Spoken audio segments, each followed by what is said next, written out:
Okay, so I'm back from doing the social media video, and I'm going to show you how to set up your own social media accounts. Because one thing you want to do before you get heavy and hard into marketing is make sure you've got some level of branding, some level of recognition and awareness up front, published ahead of time. So do this before you start executing the strategy I just taught. So what I'm going to do again is take you off a screen, show you how I set up my Facebook, LinkedIn, and Instagram so you can replicate the same things. Remember, because a lot of what you're going to be doing is on LinkedIn. We want to make sure those pages are set up too. And just some other important notes here before we get started. Should you talk about religion and politics? So I do not. If you want to look at my page, look at the engagement I have. I think I've got really good engagement for the number of connections I have on my Facebook account. I'd never talk about religion or politics. Now, here's the thing. You can break the rules, but you got to really know your group. Religion and politics is a polarizing issue.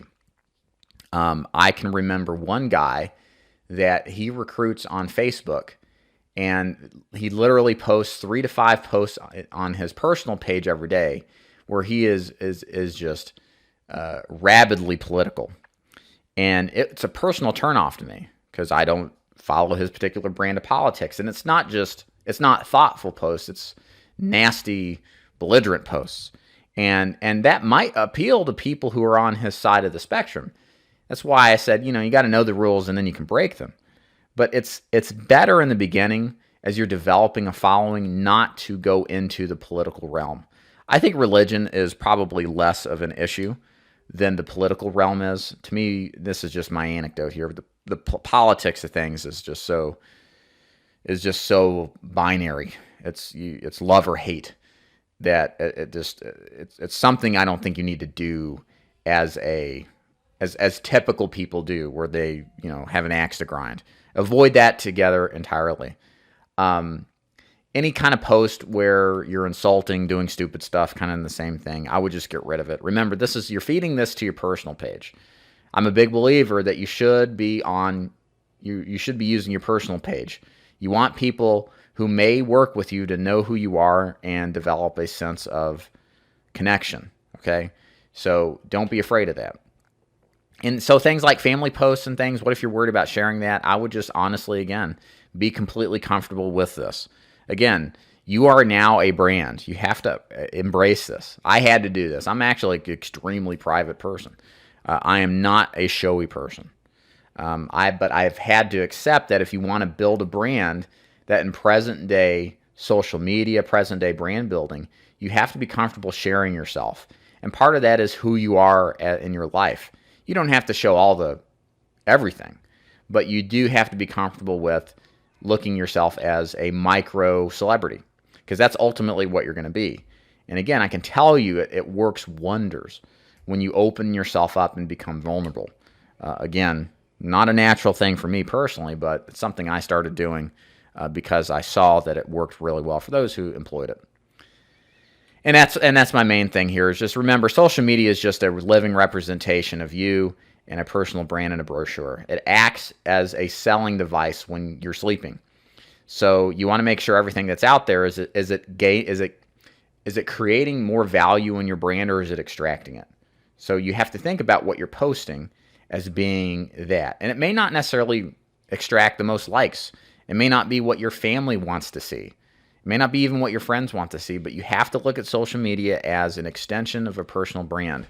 And everything that you have to put out there, even if it's not going to give it as much likes, has to be brand building in the direction that you want it, which is ultimately in the creation of a successful agency.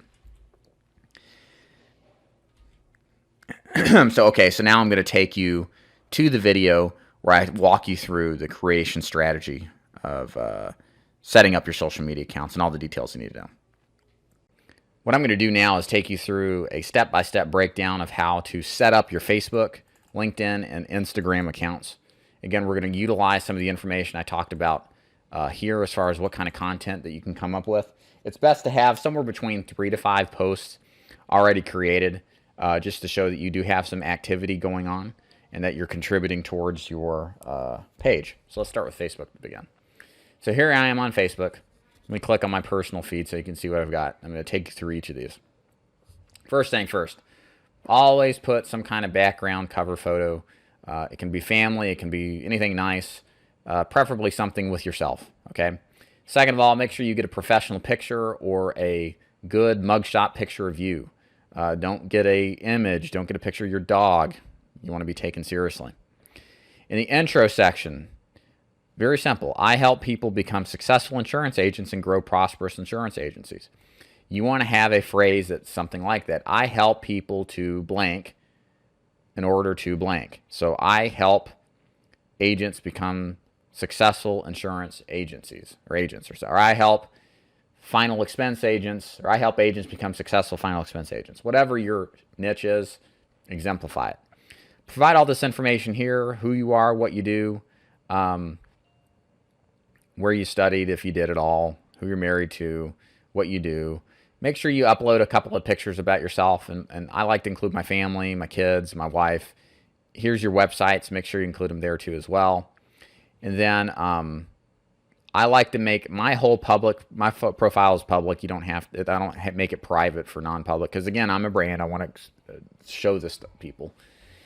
And then, again, just go through the stream, or I should say the newsfeed, and see what kind of posts I'm doing, and just use this as kind of a basis point in order to create what you want to do.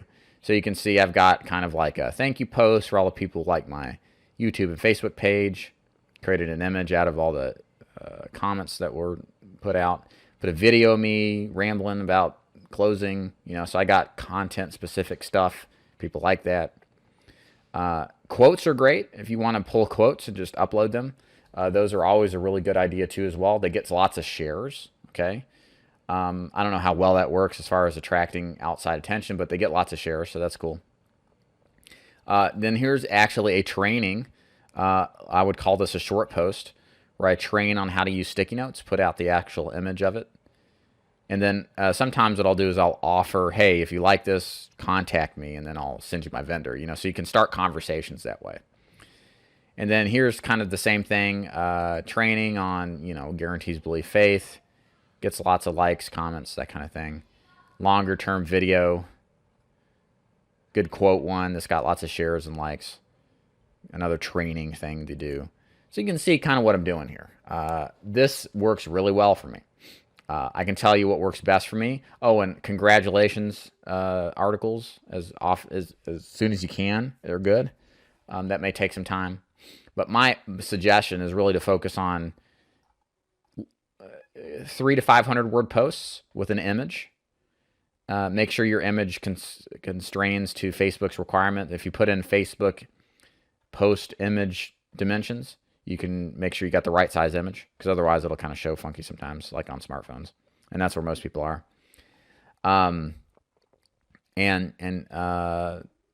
Really those and like short posts are good. Videos are okay for me. Quotes are great. I want more contextual stuff where I can interact more with my audience, and I really like videos for that. And then the longer term, or the 300 to 500 word posts are really good too. I get more engagement out of those than anything else I do. So again, get 3 to 5 of those put out, and then do a couple every week, just so people know you're live, so they can engage with you. And again, I like 5 a week. That's a good number for me, Monday through Friday. And also you can put some family stuff in, I like, here's my baby, here's me. People like this stuff. It humanizes you. Don't be afraid to do this stuff too as well. I got a picture somewhere here with my wife and I. It was our anniversary, somewhere down here. I won't go look anymore, but you get the idea. This stuff works really well, guys. Highly recommend it. Okay, Instagram. Again, less of a deal, but I'll just reference this really quickly. On your personal account, you can have one linked website. Use the same kind of opening phrase here. And what you can really do here is just copy and paste what you're doing on Facebook. Okay, you may have to resize the images, but you can see most of what I do. See, these pictures are probably familiar. I was doing a podcast I was promoting on here, but I'm not doing it much. But you can see the level of engagement here is way less than my Facebook. This one had double or triple the likes, tons of comments. This barely gets any. And one thing you want to make sure you're doing is putting in the hashtags here for the different ones related to selling insurance or whatever it is that you're selling. Again, this is a much more minor strategy for me than Facebook. Instagram is not something I'm hot on. Now, LinkedIn is good. LinkedIn can be very good, especially if you're going after groups that are going after people locally that are looking for jobs that may not be actively looking at the stuff on Facebook. So I would look at as LinkedIn as your primary or secondary one. So just real quick, this is not a big push for me. My focus is entirely on Facebook. But you can see, make sure you put in the background, the mugshot, the information. A lot of this looks the same. A complete about section about what you do, who you're targeting. I have lots of videos where people can watch more about me. Post, make sure you copy and paste a couple posts that you did on Facebook here again, just to know that you exist. Fill this information out. And just to show people that you're active in the business and that you're an expert. So make sure you get all that done first. And then you can really do the same post on different platforms. Don't feel like you've got to do different types of content for different platforms. Some organizations teach that. I don't agree with it. You can use the same stuff across platforms. That should work fine. So I think that's it. Any questions or clarifications, let me know. Are you an insurance agent who is interested in building your own agency? If that's the case, then beware. There are so many opportunities, quote, opportunities, out there for agents to level up their game and build their agency that put all sorts of contingencies and stopgap measures to prevent you from actually owning your agency and maximizing your commission.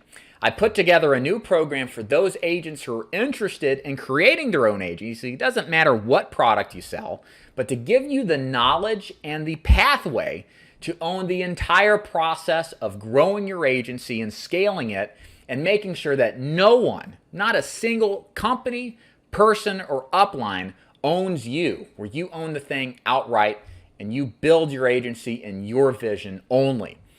This program is something you can learn more about very easily if you go to davidduford.com, click at the top that says Join Dave's Agency. You'll see a part there where it says Agency Builder Program or something like that. Check that out, review it, and then feel free to get back with me if it's something that's interesting to you and useful, especially if you're looking to grow an agency and understand the importance of building an independent way that has no entangling alliances with anyone except the vision that you have.